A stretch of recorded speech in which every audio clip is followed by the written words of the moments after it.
Some companies are struggling to hire employees, others are struggling to keep them and keep them happy. You might be surprised to see Starbucks as our topic of the corporate casket today. After all, they're known for being this great place to work with health benefits, parental leave, tuition coverage, and even dental insurance if you're a full-time employee. I know these things should be basic for all workers, but the sad fact is that many fast food employees just don't have them. The fact that Starbucks does have them makes them a cut above the rest. They even offer something called bean stock, which is a way for employees to literally have stock in the business itself. Between all this, Starbucks has earned its place as the 5th most admired company worldwide as chosen by Fortune in 2018. They've also made lists for best employers for diversity, top regarded companies, and best employers for women.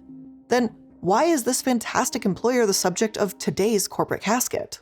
Well, it's because they've got their fair share of issues too. Like how their union-busting tactics are said to be worse than Amazon's, their very long list of racism and discrimination against employees and customers, and their infamy as the symbol of gentrification itself. But is it possible that Starbucks is more good than bad?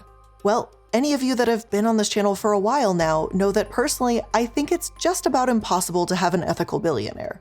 Somewhere along the way of getting to that level of wealth, chances are far more likely than not that they, or the person they may have inherited the wealth from, got their money through exploiting people less fortunate than them.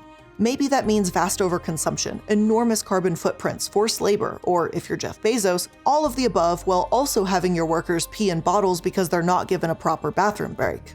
As Pitt News points out, even billionaires that may seem ethical still maintain their obscene wealth instead of alleviating the poverty of millions by giving the majority of it away. Frankly, I think the same can be said of these billion-dollar corporations, Starbucks included. Though they may have these excellent benefits for their employees, they've got a lot of skeletons in their closet too, which keeps them from actually being, well, an ethical company. But is there a way to balance this out? Can you still have that iced chai latte with oat milk, brown sugar, and vanilla foam without drinking your guilt along with it?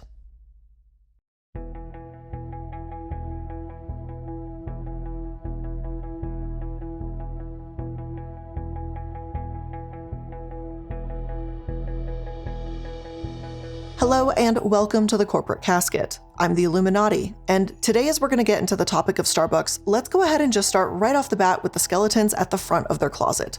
They're union busting. Chances are you've heard about more and more unions forming recently as we've entered the era of union booms again. As unethical companies thrive, this generation of workers is getting fucking tired of it and fighting back. Though there are a lot of reasons to unionize, COVID has actually been one of the biggest catalysts. Former field examiner agent for the United States Labor Relations Board, Jason Greer, has stated, "COVID was everything. A lot of people said I'm seeing my family members die and my friends die, and we were suddenly faced with our own mortality, but a lot of organizations still expected you to work just as hard or harder." But corporations have fought back hard. So much so, in fact, that a judge had to call out Amazon for their unlawful union-busting conduct and tell them to calm the fuck down if they didn't want to be held in contempt of court. Now, obviously, they said this in a much more professional manner, but I think you get my point. Amazon is known for its aggressive anti-union stance and retaliations, but as some journalists have pointed out, Starbucks is actually worse. Take what happened in June 2022, for example. Starbucks had a busy store in Ithaca, New York that had some sanitary issues. And when I say sanitary issues, I don't mean, oh, they weren't given enough cleaning supplies. Employees in Ithaca had to deal with a broken, overflowing grease trap. And correct me if I'm wrong here, but wouldn't that also pose a fire hazard risk too? Employees that wanted the best for themselves and the customers decided to go on strike and demand a quality work environment that has, basic safety measures in place. But what was Starbucks' response? Well, they shut the store down. And I don't mean that they brought in more workers or strike breakers. They didn't negotiate with workers. Starbucks just shut the entire store down and shrugged it off. Their lawyers said that things weren't efficient enough, despite the Starbucks being the most profitable store in the area because of Cornell's campus nearby. And that's right, the company would rather lose one of its most profitable stores in a region purely because of their workers demanding better treatment. No matter how many 401ks and health benefits they may offer, this sends one message very loud and very clear: profits over people. And as for where the employees of this shutdown Starbucks went, there was no certainty for their employment. After all, other Starbucks in the area that already had a full staff wouldn't need all of them. So the company's lawyers said they couldn't guarantee the same hours. When Starbucks didn't shut down stores, they'd also just fire pro-union baristas, both to retaliate as well as to make an example of them for other employees. The company obviously denies this, as well as any other wrongdoing, but the writing is on the wall here. It seems they'll do just about anything to keep workers from unionizing. But why would they want to unionize in the first place if it's such an amazing workplace? And that's a whole other story, and it really depends on who you ask. Like any other chain, there's going to be no shortage of positive and negative stories. Some say it's absolutely exhausting, and they don't know how they're supposed to connect with customers when they're constantly expected to multitask. One employee featured in a Mashed article claims, "The stress, even under a good manager, sucks. Under a bad manager, it will literally eat you up and spit you out." Again, this is so reliant on who your coworkers and boss is, but those that seek to unionize don't want to see the company engulfed in the fiery flames of vengeance. They just want more baristas to have a good experience, and right now, many aren't. The National Labor Relations Board, or NLRB, is investigating more than 325 unfair labor practice charges brought forward by the Starbucks union, and they've cited the company for, quote, coercing, threatening, and firing employees over their union activities and withholding wage increases and benefits from unionizing stores. But sure, the company spokesperson says they respect the right to organize. If this is the case, then why continue to do what they're doing? Why fire workers for unionizing in the first place? These actions seem to speak louder than words, but Starbucks didn't learn this childhood lesson. Now, let's say a Starbucks store does manage to unionize, though. They finally gain the support they need, get a union in place, and advocate for the treatment of employees. Does this mean things will actually get better? No, because Starbucks will still fight them at every turn. In May, CEO Howard Schultz announced raises and new benefits like faster sick time accrual, more training opportunities, and credit card tipping. However, as NPR stated, these new features would only apply to non-union stores. There's no winning here if you have a bad experience as a Starbucks employee. Either put up with it or risk losing out on any future benefits the company may have to offer, apparently. And again, how the hell is this respecting anyone's right to organize when you're punishing them for doing so? Unfortunately, Starbucks' method is, well, there's no other way to say it. It's pretty effective. People aren't going anywhere for their frappuccinos, so the company itself hasn't really suffered. Get this, NLRB is prohibited by Congress from issuing monetary fines, so the most they can even do is tell Starbucks to offer reinstated workers back pay and compensation that comes from firing them. And that's it.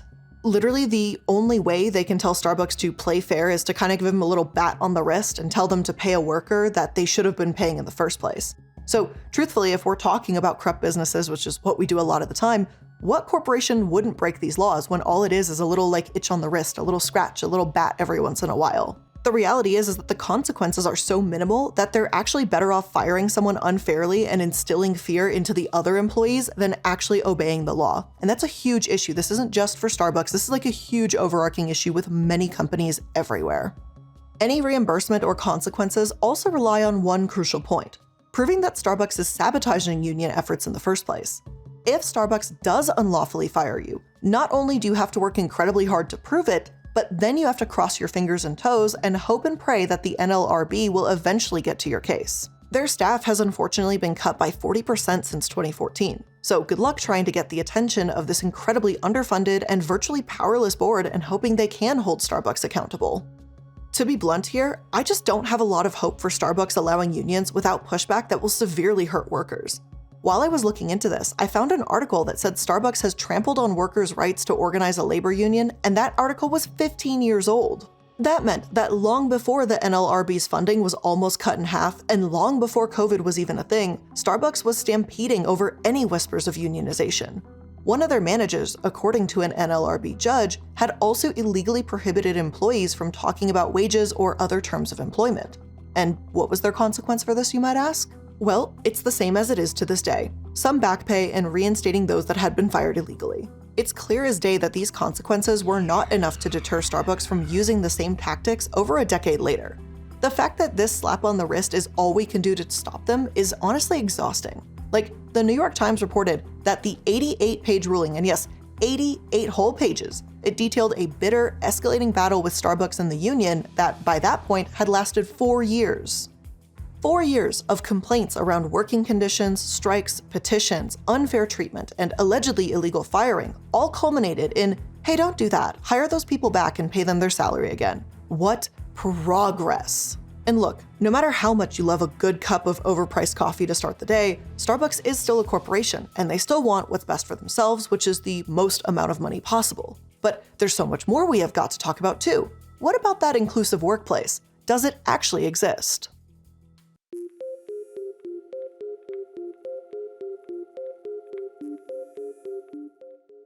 Just a small trigger warning for the beginning of this section, I will be mentioning police brutality. Now, maybe you remember how back in 2018, 2 black men were arrested on suspicion of trespassing at a Starbucks in Philadelphia. Apparently, the men asked to use the restroom but were denied because they hadn't bought anything. They sat in the Starbucks waiting to meet a friend, and yeah, I guess that's a crime now. Don't enter a Starbucks to meet someone without making a purchase first, and you don't dare ask to use the facilities, otherwise they'll call the cops on you. The bigger question here is, would this have happened if the person waiting for the friend was a white woman? Doubtful. Starbucks came out the other side of the scandal looking racist and discriminatory, far from the supposed welcoming, inclusive company that they like to claim they are. The manager was let go, Starbucks apologized, and the world just seemed to move on without a care. The thing is, if there had been just one racist manager in the whole company, then I wouldn't have been even inclined to bring this whole thing up. Shit happens, and no business is really entirely to blame for the actions of their employees, especially if it was just a fluke. However, it's their responses and consistency in how they handle discrimination that matters. When we look into Starbucks' history of this, well, that's when things start to look a little bit more like it's more than just one bad manager. One of the earliest discrimination suits I found took place when Starbucks was really starting to expand and become a household name, back in the 1990s, 1994 to be exact. 2 employees stepped forward and said they were fired because of their race, age, and/or sex. One of them, Tracy Coleman, said that her direct supervisor, Stuart Fields, asked to call her, quote, Toby, Luna Kinty's baby. As UPI explains, Toby is the slave name given to the African Kunta Kinte in the landmark television miniseries Roots. Lynn Coates, a former regional manager, witnessed the incident and spoke out. She then received backlash in the form of discrimination around her age and was fired. So, first of all, Toby was not her name, so what the actual fuck? What singular brain cell did you use in that thick skull of yours to think up a comment like this, then spew it out of your mouth hole because apparently you thought that was an okay thing to say? Secondly, I'd perhaps have more hope if there were more people like Lynn in these establishments, standing up against the Stewarts of the world. But the retaliation against Lynn speaks volumes. It says, how dare you defend a coworker against a racist remark, and you'll be next. But there are many more examples too. Back in 2008, Deborah Boyjan accused the company of age discrimination, refusing to hire her as a barista because she was in her 50s. Sure, they have every reason not to hire her if she doesn't have the experience or qualifications, but the Portland stores she applied to refused to hire anyone over 30, ignored hiring practice standards, and lied about why applicants weren't hired. Starbucks' attorneys insisted that her accusations were on pure speculation alone, but again, this isn't a one-off example. Victor Washington, a former lead network engineer, faced such racial discrimination and retaliation from the company when he needed to go on medical leave. Victor, a black man, claimed that a white coworker would demand Victor fetch his umbrella and tie his shoes for him, treating him like a servant. Though Victor complained and tried to bring the company's attention to the matter, they did, and drumroll please, they did absolutely nothing. Eventually, Washington was given a check for $120,000 after settling out of court. And let me make something clear here. Discrimination isn't just harmful, upsetting, or hurtful. It can lead to death too. In 2014, a Milwaukee Starbucks employee called the police on a black resident, 31-year-old Dontre Hamilton, for sleeping in a park. The police officer that arrived on the scene shot Hamilton 14 times, killing him and leaving his family absolutely devastated. His family also said that Starbucks' racial bias training should have taken place after this event, not the bad press they received in 2018 when the 2 men were arrested. Even then, CEO Schultz showed up and supposedly paid his respects to the Hamilton family, but Dontre's brother Nate said that his compassion wasn't real, and whether they pulled the trigger or not, they still played a big role in it. Starbucks didn't even issue a public apology for their workers' profiling as they did in 2018. But let's just keep filling out this fucked up bingo card, right? They've got racist and ageist on the list, but what about ableist? Well, of course they've faced lawsuits for that too. Veronica Bitcower, as well as Miu Ning, 2 deaf women, were either refused service or treated poorly when they tried to place orders at a Starbucks on Astor Place in Manhattan. They'd gone there along with another group of people from the deaf community for Deaf Chat Coffee, a networking event to bring the community closer together. But group members were often refused service, stared at, or told, quote, "You talk funny," and they were also told they weren't buying enough coffee and pastries. Eventually, Deaf Chat Coffee was kicked out altogether. Later, when the group did try to return, perhaps hoping that the staff on that particular day was just in a bad mood or something, This Starbucks pulled a tactic we've seen before, calling the police. Quote, Guy Wegener, who is not deaf and joined the group to practice sign language, recalled that they held up their coffee cups and pastries to show the officers that they were paying customers. The police left, he said, but it felt like we were being singled out. And again, is it possible that this was an isolated incident? Sure. I guess it's possible that some of the workers in the store were discriminatory when other Starbucks would feel differently. Other Starbucks would have given these members no trouble in the past. But how often can we really blame a single store instead of looking at the corporation to hold them accountable? It's not as if discrimination itself is some rare phenomenon that happens in a bubble only by a few people. It's far too common and far too overlooked. Starbucks, in response to this incident, said that they already embrace equality, inclusion, and accessibility, as well as providing sensitivity training. And while the flowery words are definitely nice and all, it doesn't exactly change what the employees did. Their spokesperson simply disagreeing with the allegations doesn't make them any less true. If the employees at Astor Place have a good explanation for what happened, then I'd be willing to hear it, but I don't see room for a simple misunderstanding here. One of those who was told "you talk funny," Mr. Roth, was offered a measly gift card when he complained to corporate. A gift card that he also never actually received, by the way.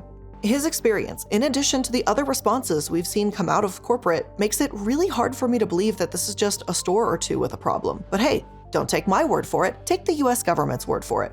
Or well, plenty of people don't trust them either, but hear me out all the same. Over 12 years ago, the government itself sued Starbucks for discriminatory practices, which to me proves that this is not a one-store kind of problem. The fucking government went after them. It was the Equal Employment Opportunity Commission that filed the suit after Starbucks fired a barista in Texas after 3 days purely because she has dwarfism. So much for their spokesperson's message about inclusivity and equality, though we absolutely could have thrown that out far earlier in the episode too. According to spokesperson Stacey Crum, they did try to accommodate the barista Ella Sallard by giving her a stool, but as Crum herself said, the stool wasn't a reasonable accommodation. But here's the kicker though. If Starbucks had truly given Ella the accommodations she needed and tried a variety of ways to make the work accessible, I would be more understanding, but they didn't. In a more in-depth look into the case, it states that Ella, who was offered to use a stool or stepladder to complete her work, but management ignored her offers and they just fired her instead. They just claimed she was a danger to customers and employees. Eventually, this case was settled for about $75,000, which is not even a drop in the bucket for Starbucks. And this is so unbelievably gross. Labeling someone as a danger because they might need a stepladder? It's not as if she was just leaving it in the middle of the drink prep area too. It's not like she was making a ridiculous request by any means. It's a stepladder, and no one even gave her the chance. I think the fact that this is hypocritical is what's so especially damaging here. There are plenty of other companies that, honestly, I would expect this from. Amazon? Absolutely. Mistreating workers is just any other average Tuesday for them. But the fact of the matter is that this is Starbucks and they're seen as being better, but they're no better. Thanks to their, and in my opinion, undeserved title as this ethical, fantastic place to work with all these amazing benefits, they've been able to maintain a friendly, positive image.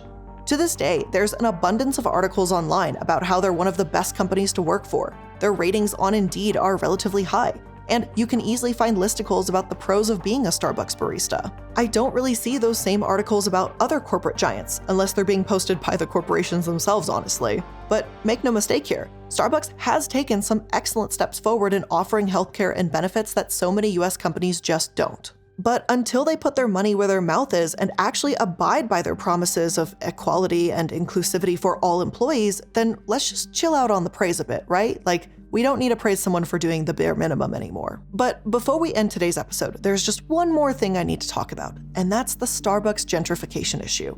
And before we jump headfirst into that topic, because I know it might seem a little bit of an oddball, I'm gonna go ahead and place today's sponsors right here, give you a couple minutes to think about it, and then let's rejoin. So every once in a while, you're doing a Google search for something and you probably really don't want others knowing what you're searching for. I recently was hanging out with my friends at a bar, got a little bit tipsy, and decided that I didn't realize what peanuts were. What was a nut actually classified as? So I went onto incognito mode and I tried to look up what a peanut is. It turns out it's actually part of the legume family, in case you're curious. But I didn't want my Google search history to really populate that and show that I ever looked up that question, which is obviously why I put it in an ad read so everyone could know about it. But the truth of the matter is, incognito mode doesn't actually hide your activity. It doesn't matter what mode you use or how many times you clear your browsing history.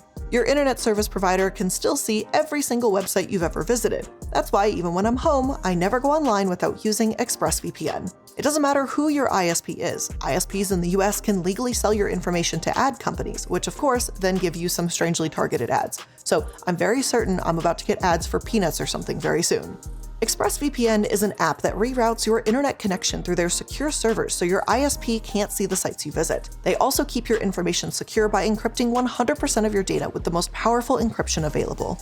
And most of the time, I don't even realize I have ExpressVPN turned on. It just kind of runs seamlessly in the background and it's easy to use and does its whole little thing. All you do is tap one button and you're protected. And ExpressVPN is available on all your devices, not just your computer. So your phones, smart TVs, there's really no excuse for you not to be using it when it works with pretty much everything. So protect your online activity today with the VPN rated #1 by Business Insider. Visit my exclusive link, expressvpn.com/casket, and you can get an extra 3 months free on a 1-year package. That's expressvpn.com/casket. expressvpn.com/casket to learn more. Have you ever left a cart full of items in an online store because the shipping costs were maybe just a little bit too expensive? I know I have. And did you know that shipping costs are also the #1 reason for abandoned carts? In a landscape where free and fast shipping has become the norm, it can be hard for smaller e-commerce businesses to compete. So keep yourself competitive with ShipStation, because when you use ShipStation, you can lower shipping costs, you can make returns easy, and of course, keep your customers happy. And ShipStation effortlessly integrates everywhere you sell online, including Amazon, Etsy, eBay, Shopify, and more. You can manage every order from one simple dashboard, automate routine shipping tasks, print shipping labels, easily compare rates and delivery times to optimize every single shipment, and automate delivery notifications too. And you can get up to 84% off USPS and UPS rates. And if that's not enough, use my promo code to try ShipStation free for 2 months. Over 130,000 companies have grown their e-commerce businesses with ShipStation, and 98% of companies that stick with ShipStation for a year become customers for life. So keep your business growing all year long with ShipStation. Use promo code CASKET today at shipstation.com to sign up for your free 60-day trial. Again, that's shipstation.com, promo code CASKET.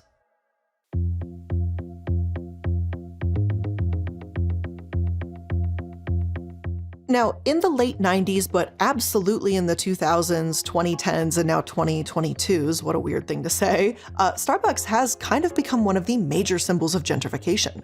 But how has this happened, and what does the company think of this? Well, as one article read, Starbucks will hold its grand opening in Harlem Wednesday, bringing its yuppie coffee to America's best-known ghetto. Which, that is quite a statement. Since gentrification has become a hot-button issue in recent years, can you guess when this article was written? Well, it's from the Washington Post, and it was written in 1999. I briefly mentioned earlier that the 90s were Starbucks' first decade of real expansion. They went from 140 stores in 1992 to 2,498 stores by the turn of the millennia. But everywhere they went, especially Portland, Chicago, and Harlem, they cemented this reputation as the harbinger of, well, yuppiness. Al Schreiber, a German-Russian-American that settled in Portland, said that, quote, "When you have to go pay $5 for a cup of coffee, you know something's up." Even though their stock drinks and a plain small cup of coffee may not have been quite that expensive at the time, those living in the inner cities knew that Starbucks was a sign the area has grown richer and whiter, as it remains to this day. It's the sign that the neighborhood is going, if not gone, as the Oregonian journalist put it. These cultural shifts drive up housing costs and drive people that would have been living in those communities for decades out, and typically it's African American communities. And Portland isn't the only city that feels this way. Chicago resident Roberto Lopez told the Chicago Reader that he's seen Wicker Park go from seedy inner-city hood to a focal point of the burgeoning hip Poissy, where the riffraff is part of the appeal. Quote, "Things are out of control now," says Lopez. "There's a lot of speculation and a lot of artists have been victimized, and residents as well. People with more money are coming in, displacing local vendors, and people with less capital are going down. It's like in Central America or something, when a third world country or a banana republic is taken over by United Fruit."